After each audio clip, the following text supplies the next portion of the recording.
pagi Bapak Ibu Jemaat GKI Palangka 1 yang diberkati oleh Tuhan kita Yesus Kristus. Selamat berjumpa dalam renungan kita pada pagi hari ini bersama saya Penutua Hermanto Esawa dari lingkungan pelayanan 1 Majelis Jemaat GKI Palangka 1. Saya ucapkan salam sejahtera buat kita semuanya dimanapun berada. Damai dan sukacita oleh Roh Kudus melimpah senantiasa dalam hati kita semuanya. Sebelum kita membaca dan mendengarkan renungan firman Tuhan, marilah kita berdoa. Pagi hari ini kami datang padamu ya Tuhan, untuk mengucap syukur karena berkat kemurahan-Mu di mana Tuhan telah menjaga dan melindungi kami sepanjang tidur dan istirahat kami malam tadi. Dan pada saat ini kami mau membaca dan mendengarkan firman Tuhan. Jamahlah hati kami supaya terbuka pada setiap kebenaran-Mu, dan kami mau taat pada kasih Tuhan. Dalam nama anak-Mu, Tuhan Yesus Kristus, kami telah berdoa. Amin.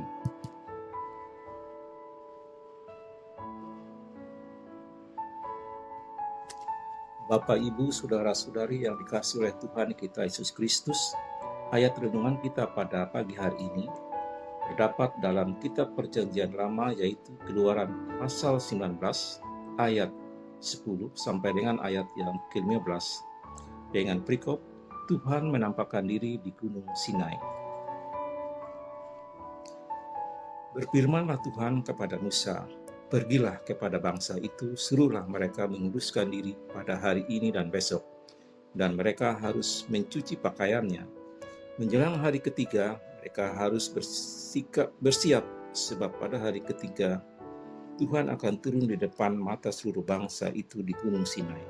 Sebab itu haruslah engkau memasang batas bagi bangsa itu, berkeliling sambil berkata, jagalah baik-baik, jangan kamu mendaki gunung itu atau kena kepada kakinya, sebab siapapun yang kena kepada gunung itu, pastilah ia dihukum mati.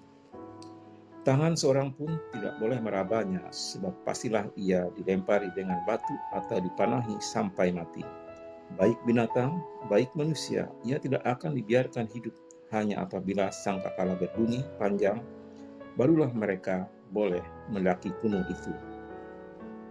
Lalu turunlah Musa dari gunung mendatangkan bangsa itu, disuruhnyalah bangsa itu menguduskan diri, dan mereka pun mencuci pakaiannya.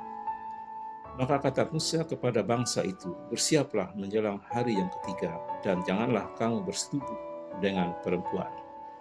Yang berbahagia mereka yang mendengarkan firman Allah dan yang memeliharanya. Amin.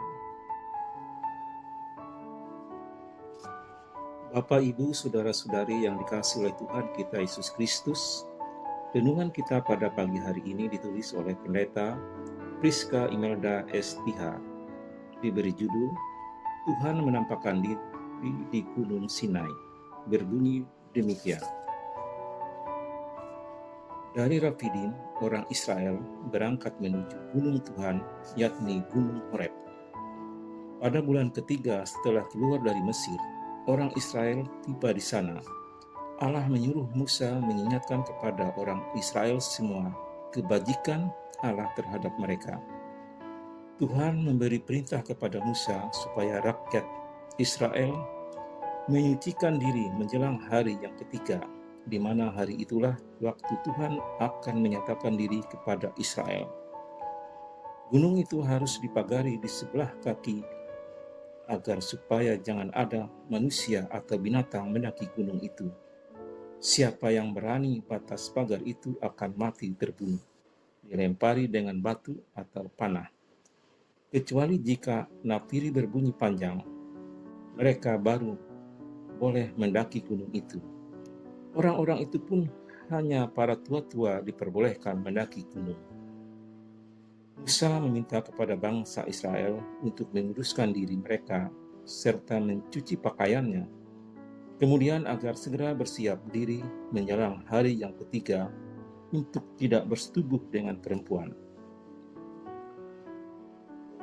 Tujuan dilakukan hal ini supaya berhenti dari urusan duniawi, memanggil mereka untuk beribadah, merenung, berdoa, berusaha untuk memusatkan pikiran, perasaan, yang tidak murni harus ditinggalkan, dan hawa nafsu duniawi harus dibuang agar supaya fokus menyambut kehadiran Allah. Memperhatikan penampilan termasuk pakaian harus bersih untuk dapat bertemu dengan Allah. Hal ini menandakan bahwa kita siap tidak hanya secara lahiriah, tetapi juga hati dan pikiran untuk menyebut Dia dalam kehidupan kita. Pesan moral untuk kita, ada saatnya kita berada pada posisi Musa sebagai hamba Allah yang bertugas menyampaikan pesan kepada banyak orang agar hidup semua dengan kehendaknya. Melewati abdi Allah, kita pun diingatkan untuk benar-benar mempersiapkan diri untuk datang ke hadiratnya dengan hati yang penuh sukacita, hati yang bersih, agar Allah pun dapat tinggal diam dan menetap di dalam setiap langkah kehidupan kita. Amin. Marilah kita berdoa. Terima kasih Bapa, kami bersyukur untuk firman-Mu yang sudah kami dengar. Firman-Mu telah mengingatkan kami kembali bahwa kami tanpa Tuhan tidak berarti apa-apa. Mampukan kami ya Tuhan, agar kami selalu mengandalkan Tuhan di dalam setiap kehidupan kami. Biarlah kami selalu taat dan setia hanya kepada Tuhan. Dalam nama Tuhan Yesus Kristus kami telah berdoa dan mengucap syukur. Amin. Selamat pagi dan salam sehat untuk kita semuanya. Jangan lupa like, komen, subscribe, dan membagikan program layanan ini kepada semua orang, agar melalui layanan ini Tuhan berkenan menjangkau kita dan menjangkau semua umat-Nya. Terima kasih. Selamat pagi, Tuhan Yesus memberkati.